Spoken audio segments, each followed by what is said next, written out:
Hey, okay, it's the vector introduction video. So what is a vector? Glad you asked. A vector is a quantity that has both a magnitude and a direction. Has to have both. Magnitude being like the size of something, and the direction being like east, west, like to the ground, anything that describes the direction it's going. That's a vector. A scalar quantity is just a magnitude. You don't know where it's going, you just know how big it is. So some examples. So velocity and speed.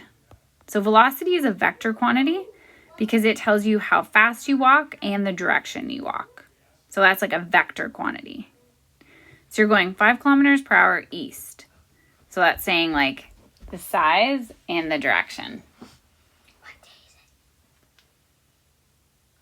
it? Maybe a 4? Day 4? GPA and science. Okay. And then a scalar quantity is when you just have a magnitude. So like your speed. So you walk 5 kilometers per hour. Don't know where you walk, but that's how fast you're going. So that's the difference between those two quantities. Other examples would be like force. Like I pull my kid's wagon at an angle of 30 degrees to the horizontal with at like 100 newtons or something. I don't know. Is that appropriate?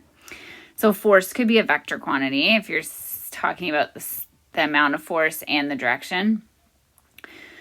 Or things like, even if you talk about just a direction like downward, like a parachutist falling at 20 kilometers per hour downward, that's a vector quantity. If I say something like the number 5, that's a scalar. It's just got a magnitude, no direction. Okay, so that's what they are. How do you represent them?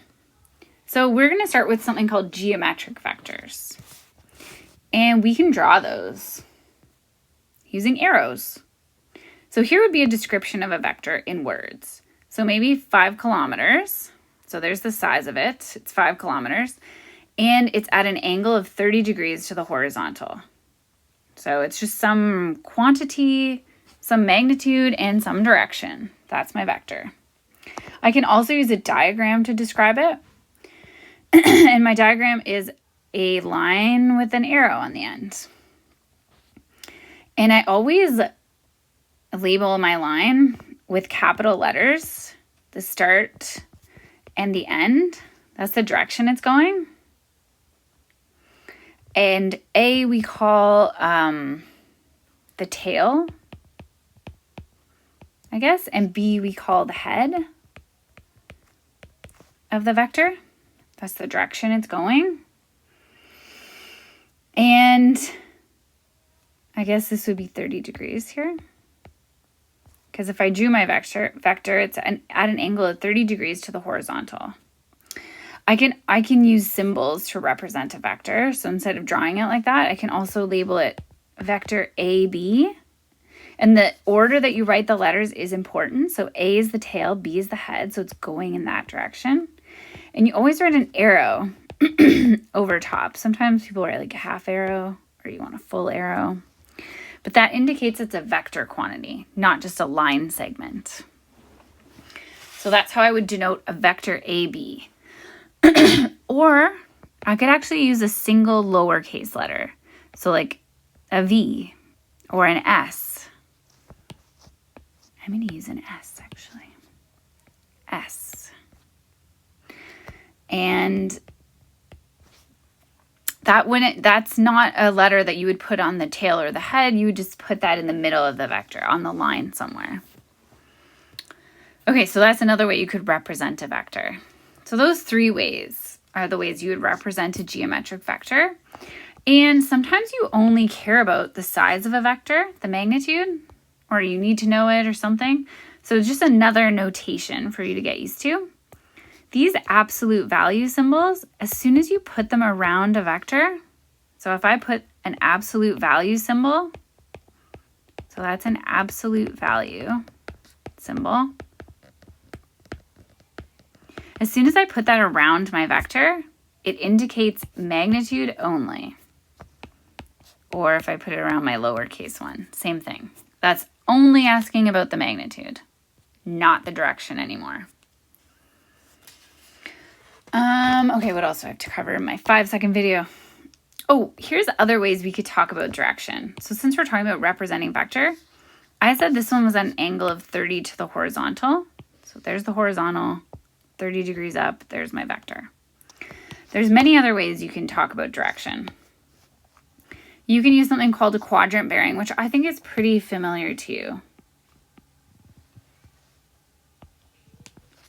It's like a compass. Never eat shredded wheat, although I think it's pretty good. Northeast, southwest, that's called a quadrant bearing.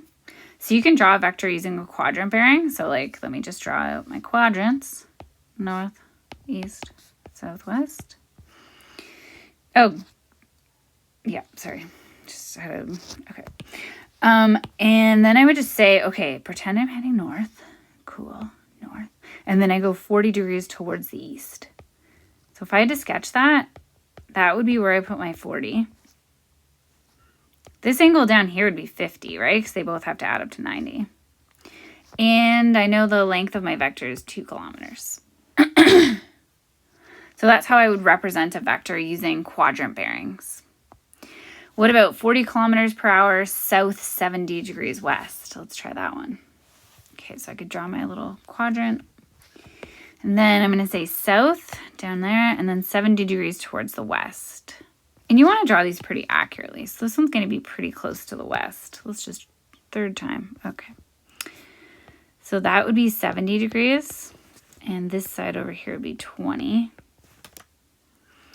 And it's going 40 kilometers per hour. So I always write that on there too. Cool, that's how we represent vectors using a quadrant bearing. And there's also something called a true bearing, which I think has another name. And that's a bearing from north. So you always start at north and then you go in a clockwise direction. Different than trigonometry. So if I wanted to say 2 kilometers, a bearing of 140, I would sketch that by going, so north is at 0 degrees. Once I get here, that's 90, 180. Oh, gone too far. Back it up. It's gonna be somewhere in here. So from north over, that's 140 degrees. So I can figure other stuff out. Like I can convert it into a quadrant bearing because I know this would be 90. So then 140 minus 90 would be 50 degrees. So now another way to write this would be saying something like east 50 degrees south. So you can convert between the different kinds of bearings. And I think we'll leave it at that. Okay, the end.